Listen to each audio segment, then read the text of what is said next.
சூளை நெருப்போ. இந்த பாட்டை அங்கே பாடிட்டு இருப்பேன். எனக்கு சிரிப்பேன். இங்கே அந்த பெரிய ஊழியக்காரர்களை நிறத்தில் இருந்து ஜெபியார்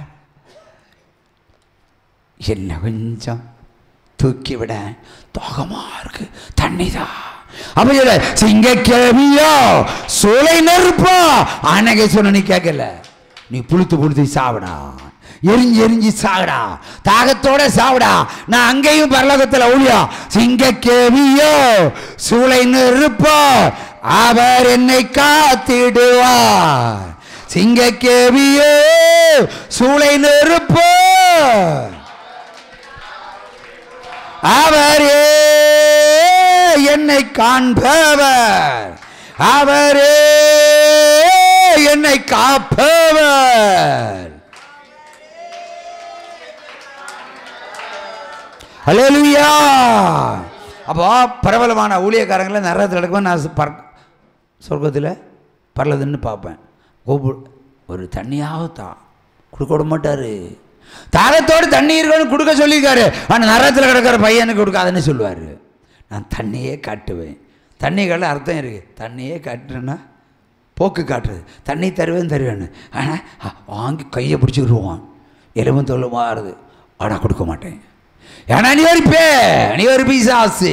ஊரில் இருக்கும்போதே சொன்ன. நீ கேட்டியா? நீ ஏழைகளுக்கு கொடுன்னு கேட்டேன். சொன்னியா? கேட்டியா? கீழ்படிச்சியா? இல்லை. இப்போ நரகத்தில் வந்து ஓம்பான காணிக்க பணம்லாம் என்னடா செஞ்ச? இப்போவும் கேட்பேன். ஆண்டோடைய பிரதிநிதியாக வந்து கேட்பேன், இந்த காணிக்க பணத்தெல்லாம் எங்கே வச்சுருக்க? அது கூத்தியால் கொடுத்தேன், அவனுக்கு கொடுத்தேன், இவனுக்கு கொடுத்தேன், லிஸ்ட் வச்சுருப்போம். அங்கே கூட்டி வச்சுருக்காங்க. அப்புறம் அவங்க கேட்டால் தரல தான் என்ன பண்ணுறதுக்குன்னு. எவர் கணக்கு வச்சுருக்கணும் இல்லை? சரி, இன்கம் டேக்ஸாக கொடுத்தியா, கவர்மெண்ட்டு கொடுத்தியா? அதை கொடுக்கல. ஏன் ஆண்டு காசு ஏயா கொள்ளையிட்ட? உடனே அவன் சொல்லுவான், இங்கே பாரு ஜிபிஆர், நான் எத்தனை பேய ஓட்டுனேன்னு தெரியுமா? எத்தனை பேருக்கு கிட்னி கிடச்சி தெரியுமா? எத்தனை பேருக்கு வியாதியை போக்கி மரணக்கட்டை உடைச்சேன்னு தெரியுமா? ஒன்னோட பயங்கரமான ஒழிச்சு. நீ 15 பேர் செஞ்ச. நான் ஒரு ஆராதனையில் 10000 பேருக்கு. அது காலையில் ஒரு ஆராதனை, 9 மணிக்கு ஒரு ஆராதனை, 12 மணி ஆராதனை, ஈவினிங் கூட்டம் 4 கூட்டம் நிற்க. 4 கூட்டம் போட்டு 4 கலெக்ஷன் பண்ண தானே ஐயா நீ? அப்போ கேட்பேன், 4 கூட்டம் போட்டு 4 கலெக்ஷன் பண்ணேன் ஐயா. அப்போ 4 வருமானம். நான் 1 வருமானம் தான் கணக்கு கேட்டேன். அப்போ மிச்சம் உள்ள 3 எங்கேன்னு கேட்பேன். அப்போ கவுண்டர் பண்ணி படி சொல்லுவான், அந்த 3 தான் இதுன்னு சொல்லுவான். இல்லையா, நீ 1 இருக்குது 3 காணோம், அந்த 4ஐயும் கொண்டு வா, அப்புறம் உனக்கு யோசிக்கலான்னு ஏமாத்துவான். அப்போது நரகத்தில் வந்தாலும் ஆண்டவர் கணக்கு தான் கேட்பார். He is a wonderful account person. கணக்கு வைக்கிறவர், கணக்கு பார்க்கிறவர். உன் பாவத்தை கணக்கு பார்க்கிறவராக இருந்தால் உன் பொருளாதாரத்தை கணக்கு பார்க்க முடியாதா? முடியுமா? முடியாதா? நேற்றைய கூட்டத்தில் தசமாக தந்திருப்பீங்க, ஒரு சிலர் தந்திருப்பீங்க. கணக்கு பார்த்து வச்சிங்களா, கணக்கு இல்லாமல் வச்சிங்களான்னு தெரியல. இப்போ தலையில் கூட்ட போகிறாரு. கணக்கோடு தான் வைக்கணும். கூட்டி கொடுத்தா தசமோகம் அல்ல, கூட்டி கொடுத்தா காணிக்கை, சரியாக கொடுத்தால் அது தசம பாகம். உற்சம கையை தட்டுங்க. ஆனால் நேற்று எனக்கு விசேஷமாக ஒரு தசமாக வந்தது, சொல்லக்கூடாது. ஆனாலும் இந்த காணிக்கை சம்பந்தமான பிரசங்கமானதால் சொல்லித்தாகணும். உற்சம கையை தட்டுங்க. நான் நேற்று வரைக்கும் எந்த தசம பாகத்தையும் எந்த காணிக்கையும் இந்த 25 வருஷமாக என்றது கிடையாது. எதை கொடுத்து யார் என்ன தந்தாங்கன்னு எனக்கும் தெரியாது. அள்ளி போடுவேன், அள்ளி கொடுப்பேன், அவ்வளோதான். தீந்தாச்சுன்னா ஆண்டவரே தீந்துன்னு சொல்லுவேன். அப்போ வரும் பானையாக குறைச்ச நாள் நடத்துவார். அப்புறம் மறுபடியும் நிரப்பிடுவார். ஏன்னா பானை கழுவுக்கு சுத்தம் ஒன்றும் இல்லை. தண்ணி தீந்துச்சுன்னா மறுபடியும் பானை தண்ணியை விட்டு கழுவி தானே அடுத்து கஞ்சி வைப்பீங்க. கொஞ்சம் உலர விட்டு சரி, இதுதான் என் ஊழியம். திடீர்னு பணக்காரன் ஆயிடுவேன், திடீர்னு பிச்சைக்காரன் ஆயிடுவேன், திடீர்னு பணக்காரன் ஆயிடுவேன், பிச்சைக்காரன் ஆயிடுவேன். ஆனால் எல்லாம் கடத்திருக்கு தான். அல்லேலூயா. அப்போ நேற்றுக்கு ஒரு காணிக்கை கொடுத்தா. அப்போ நேற்று என்னார் எல்லாம் பிரித்து அங்கே போடுனார். அவருக்கு தெரியும், தெரிஞ்சிச்சு பண்ணாங்களோ தெரியாமல் பண்ணாங்களான்னு. பார்த்தாச்சுன்னா ஒரு 10 ரூபா காணிக்க ஒரு பேப்பர் பார்சல் இருக்குது, கூடவே ஒரு சோப்பு துண்டு இருக்குது. நீ சோப்பு போட்டு குளிச்சுக்கோன்னு. யூஸ் பண்ண தூக்கி எறிய வேண்டிய சோப்பை கணக்காரு 10 ரூபா கொடுத்தா 10,000 சமையா? ஏன் அதில் வெட்கம் இருக்குது? நீ 10 ரூபா கொடுத்தா 10 கோடிக்கு சமம். ஏன்னா உன்ட்ட இருக்கிறது 10 ரூபான்னா நீ அதை கொடுக்குறேன்னா அது பெரிய காணிக்க. ஏன் கூட சோப்பு போட்டு வச்சுருக்க? நீ வெயிட்டாக இருக்கட்டு. பாஸ்ட்டு தப்பாக நினைக்கக்கூடாது. நிறைய போட்டுற மாதிரி வெயிட்டாக இருந்தால் நிறைய இருக்கும். அப்போ யூஸ் பண்ணி குப்பையில் போட வேண்டிய சிம்பிள் இவ்வளோ நிலத்தில் ஒரு சோப்பை பார்த்து அதையும் பேப்பரில் பொஞ்சு 10 ரூபாயும் பொஞ்சு பேக் பண்ணி எனக்கு எல்லாம் ஆர்டர் போட்டு கொடுத்தாச்சு. ரப்பர் பேண்டை பார்த்தா அது ஒரு சோப்பு துண்டு. என் கடையில் நிறைய சோப்பு இருக்கு. நான் தினம் குளிப்பேன். ஒரு பேயை ஓட்டுனா ஒருக்கா குளிப்பேன், இன்னொரு பையை ஓட்டுனா இன்னொரு முறை குளிப்பேன். 4 பேர் தலையில் கை வச்சா 4 முறை குளிக்கிறவன். குளிக்காத ஊழியக்காரங்க நிறைய உண்டு. ஒரு சம கையை தட்டுங்களா. ஹல்லேலூயா. ஏண்டால் நான் அவளை குறைய சொல்லலை. காணிக்கை கொடுக்கணும்னு ஆதங்கம் இருக்குது, ஆனால் கொடுக்கறதுக்கு இல்லை. அப்போ 10 ரூபாய் எப்படி கொடுக்கறது? பாஸ்டர் கையில் வாங்கினா அது வெயிட்லெஸ் இல்லை. நிறைய பேர் வெயிட் பார்ப்பாங்க. இல்லை, நீங்கள் காணிக்கை கையில் கொடுத்தா நிறைய ஊழியக்காரங்க சைஸை அங்கே வச்சு எண்ணிடுவாங்க. உங்களுக்கு புரியுதா? அப்படியே வாங்கி போட மாட்டாங்க, அப்படியே வச்சு எண்ணுவாங்க இது வெயிட்டாக இருக்கா இல்லையான்னு. அவன்ட்டு கையில் கொடுத்துடாதீங்க. அவளை எண்ணம் கொடுக்க முடியலேன்னு ஒரு ஆதங்கம், ஆனாலும் கொடுக்கணும் ஒரு ஆதங்கம். சரி ஒன்றும் இல்லை, இப்போ கல்லாக வச்சு கொடுக்க முடியும். பாசு சோப்பு போட்டு குளிச்சு நின்று சோப்பையும் வச்சு சேர்த்து கொடுத்தாங்க. அவன் கையை தட்டுங்க. எல்லாரும் கொடுக்குற ஆசை இருக்குது, ஆனால் கொடுக்குற மனசு வேணுமே. அதன் தாவீது சொல்லுவான், மனமுள்ளவன் எவனோ கொடுக்க கடவன். மனசு இல்லைன்னா தராமலே போங்க, ஆண்டவர் உங்களையும் ஆசீர்வதிப்பார். அவர் பாரபட்சம் பார்க்குற தேவன் அல்ல. அதுக்காக கல்லையும் மண்ணையும் வச்சு பார்க்காதீங்க. ஒரு சகோதரியிட நான் சொன்னேன், சாப நீங்கிறது பொருத்தனை செலுத்துங்கன்னு. ஒரு சகோதரியில் இன்னைக்கு காவல்துறை வழக்கு, நீதிமன்ற வழக்கு, எல்லா பிரச்சனையும் தப்பு வைத்து கல்யாணம் கச்சேரி எல்லாம் நடத்தி நல்லா வச்சுருக்காரு. ஆனால் சாவதனிக்கிற பொருத்தனை சொல்லணும்னா வீடு கட்டணும்னு சொன்னாங்க. வீடை சாபம் இருக்குது, அதை மாற்றணும்னு சொன்னாங்க. உடனே வீட்டு மண்ணை 1 கிலோ மண் 2 கிலோ மண் இருக்கும், அதை கொஞ்சம் தோண்டி எடுத்து அதை ஒரு பேப்பரில் பொதிஞ்சு அதை பிளாஸ்டிக்கில் வச்சு இங்கே கொண்டு வராங்க. இந்த இடத்துல நின்று தராங்க. பாஸ்டர் சாப நீக்கி தாருங்க. சாபம் நீக்கிறது வசனத்தை சொன்னா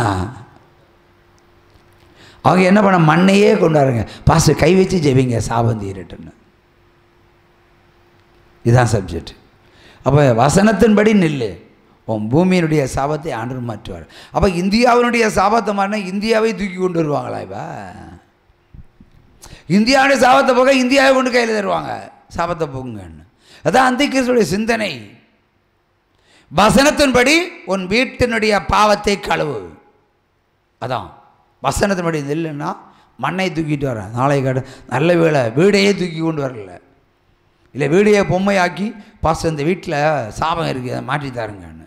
இல்லை நீங்கள் கை வச்சா சரியாகும். ஒரு சகோதரி கன்னியாகுமரி மாவட்டத்தில் பேசுகிறாங்க, பாஸ்டர் அந்த பாஸ்டர் ரொம்ப பொல்லாத பாஸ்டர் பிரதர். ஏன் மாட்டிக்கிட்டியா அவன்கிட்ட? ஆமாம் பிரதர், நடந்த சம்பவம் இங்கிருந்து பொய்யொன்னு பேச முடியாது. ஆமாம் பிரதர், எப்படி என்னன்னு தெரியல, தனிநபர் ஜெபத்துக்கு கூப்பிட்டாரு, கட்டில் படுக்க வச்சுட்டாரு. சும்மா இப்போ என் பிள்ளைய கூட இருக்கிறான், ஐயா மாற்றி தாரு, பொருத்தனை செலுத்து. ஓடியே போயிட்டாங்க. இன்னைக்கு பக்கம் வரல. சரி மகள் கட்டாலும் பிரச்சனை இல்லை, நீ கட்டாலும் பிரச்சனை இல்லை. இப்போ தாய் இருந்த இடத்துல மகள் இருக்கிறா. குமரி மாவட்டத்தில் இருக்கிற ஊழியக்காரன் ஸ்டேட் பேங்க், ஸ்டேட் பேங்க் இல்லை ஸ்டேட் பேங்க். இப்போ சொல்கிறேன் என்ன, இப்போ நான் இருந்த இடத்துல மக இருக்கிறா, மாற்றி தாருங்க. அவன் என்ன வச்சுருதில்ல, யார் தலையில் கை வச்சாலும் அவன் ஆடிடுவான், யார் தலையில் கை வச்சாலும் கீழே விழுந்துடணுமா. அப்போ மந்திரம் தானே. அதான் சொன்னேன், ஸ்டீவனுக்கு பிசாசு இருந்தால் சீவன் மட்டும்தான் விழணும், பக்கத்துலையும் விழக்கூடாது. இப்போ எல்லாரும் விழுறாங்கன்னு அர்த்தம் என்ன, இவங்கள்ட்ட கண்கட்டு வித்தை இருக்கிறது என்ற அர்த்தம். எல்லாரையும் இம்ப்ரெஸ் பண்ணணும், எல்லோரையும் தன் பக்கம் இழுக்கணும், காணிக்கையில் வரணும். பேய ஆடுனாதான் நிறைய கூட்டம் பெருகும். அது உண்மைதான் இல்லையா? நீங்கள் யாரும் ஆடலையே, இந்த சபையிலேருந்து யாரும் அந்நிய பாஷை பேசலையே. வேறு சபைகளை பார்த்து பாருங்கள், கச்சி பிச்சுன்னு பேசிடுவாங்க. எங்கள் தேவனுடைய வார்த்தையை கேட்டுக்கிட்டு மட்டும்தான் இருக்க முடியும். அந்நிய பாஷை சமாச்சாரம் வீட்டில் தனிநபர் ஜெபத்தில் வச்சுடுங்க. அல்லேலூயா. ஏன்னா பகிரங்கமாக பேசக்கூடாதுன்னு வேதம் சொல்லுகிறது. 1 கொரிந்தியர் 14ஆம் அதிகாரம். அதான் கட்டளை, அதான் பிரமாணம். ஆனால் சண்டையை மைக்கை பிடிச்சிட்டு அந்நிய பேசினா அவன் அந்தி கிறிஸ்து. உற்சாகமாக கையை தட்டுங்க. அல்லேலூயா. ஆகவே வசனத்தை உட்கொள்ள வேண்டும், வசனத்தை கை கொள்ள வேண்டும். அவை தலையில் கை வச்சு விழுவாங்க. எப்படி விழுவாங்கன்னு சிலர் பாசிங் இருந்து வர சொல்லுவாங்க. அப்போ நிறைய பேர் பாசிங் இருந்து வருவீங்க. அப்போ ஒரு நாள் முன்னாடியே பாசிங் இருப்பீங்க. எப்படியாவது விடுதலை கிடைக்கணும். பிரசங்கம் இவாளுக்கு பிரசங்கம் முடியுமா 12 மணி 1 மணி 2 மணி ஆயிரும். அப்போ வயிற்றில் ஒன்றும் இருக்காது, வெறும் வயிற்றில் கேட்டு அப்படியே குழஞ்சு போய் நிற்பீங்க.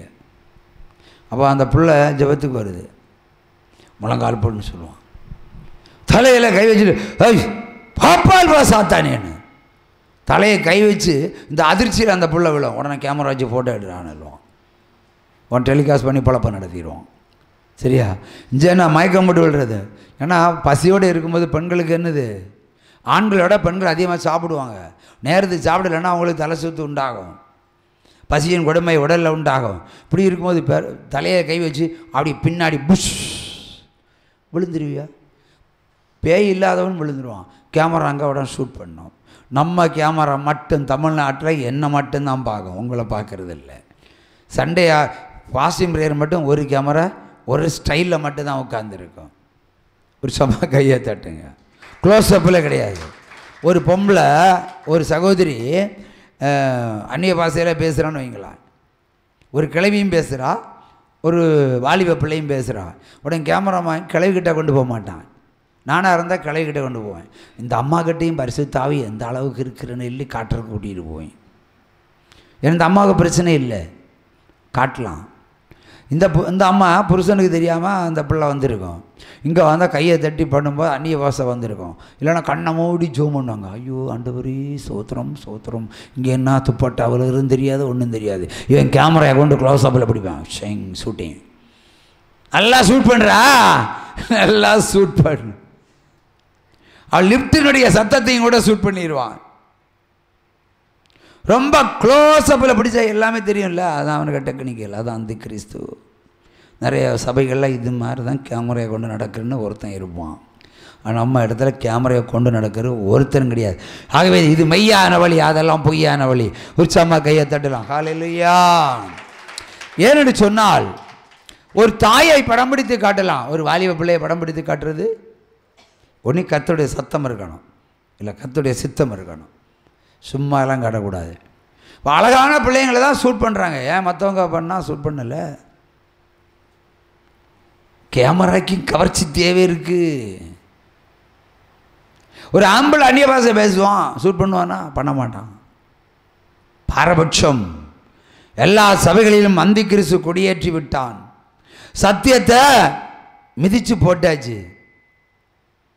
அதுக்கு மேலே நின்றுட்டு என்ன கத்தினாலும் ஆண்டவர் சொல்வார், கர்த்தாவே கர்த்தாவே என்னை நோக்கி கூப்பிட்டாலும்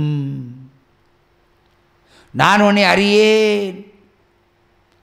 நரகத்தில் நிறைய ஊழியக்காரங்க எரிய போகிறாங்க. அதற்கு முன்னாடி நியாயத்தீர்ப்பு வருது. அப்போ தான் பாவிகளை இடது பக்கம் பிரித்து விட்டார், வலது பக்கம் நீதிமான்களை பிரித்து விட்டார். அப்போ ஊழியம் செய்த இந்த பணக்கார ஊழியக்காரர்கள் இடது பக்கம் நிற்கிறாங்க.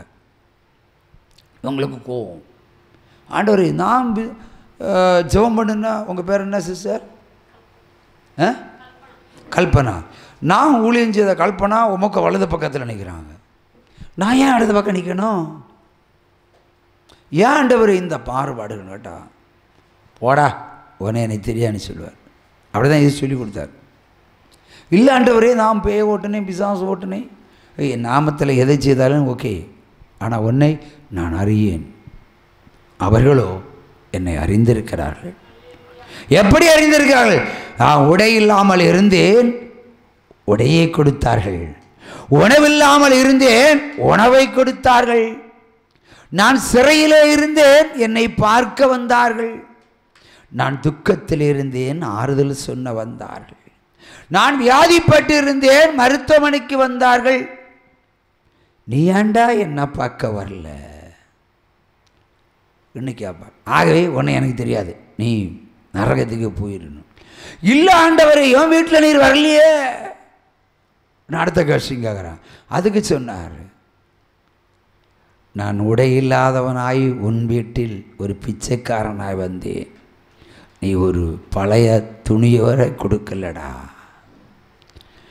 நீ பிரியாணி சாப்பிட்டுட்டு இருக்கும்போது தட்டில் பிச்சை பாத்திரம் எடுத்துட்டு, அம்மா தாயே பிச்சை போடுங்க இன்னும் நான் கேட்டேன்டா. நீ என்ன சொன்ன? அந்த பிச்சைக்காரன் நாயை அடிச்சு துரத்துன்னு சொன்ன. வாசல்ல நம்ம பிரியாணி சாப்பிட நேரம் பார்த்து அவன் பிச்சை காக்கிறான் பாரு, அடிச்சு துரத்தியா? அப்படி என்ன துரத்திட்ட? நான் நிர்வாணமாய்